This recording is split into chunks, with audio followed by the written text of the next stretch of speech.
Greetings, small groups. This is for the week of December 20th. I can't believe we are so close to Christmas. This is the fourth Sunday of Advent, the week of the fourth Sunday of Advent. And today we're looking at several scriptures. The first comes from Isaiah chapter 9, verses 2 through 7.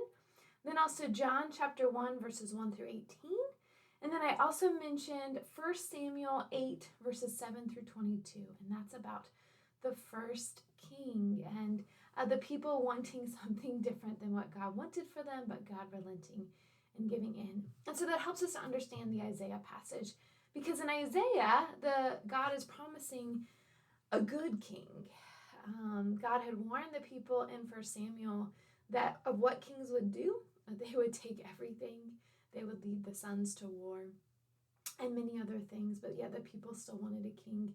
And so then we see Isaiah is promising, being God's messenger, that a good king is coming, a king who will usher in peace, a good king who will actually have the people's good interest and God's interest in heart.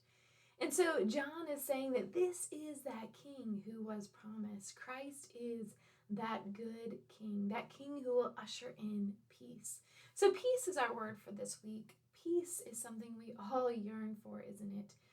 I know for so many of us, 2020 has been such a different year than we anticipated or were hoping for, and peace is something that we all long for. So where are you finding peace? Where are you finding those moments of peace? What has surprised you? Maybe how your kids have adapted to this time. Maybe it's making your own kind of sense of calm, even in the midst of so much chaos. For me, it's the mental chaos, the anxiety, the fears that start to take over and start to leave my mind constantly at work, trying to find places of control when there's no such thing as control, and 2020 is there. So how do we tap into God's peace? Because God's peace is all around us. God is at work all around us, bringing God's peace in the midst of so much. How do we tap into it? What have you found to help center you, to help bring you closer to God? I know I talk about prayer beads. I meant to bring some up to show you, but prayer beads are a way that I center myself. Having something tactile helps to keep my hands busy and helps to kind of center my mind a little bit too. So I've really clung on to prayer beads in a different way this year than any other year.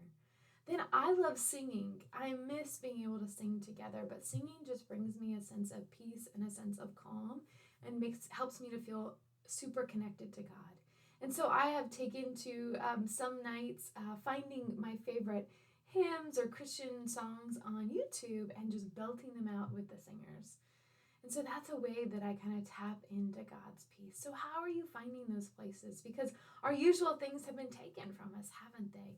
Often being in our sanctuary just kind of helps to bring that sense of peace and calm, but we're not able to safely do that. So how do we find those places? How do we create them as well? As I shared, Wednesdays have become a place of peace, but not in my traditional sense. Traditionally, I thought of peace as that peace and quiet.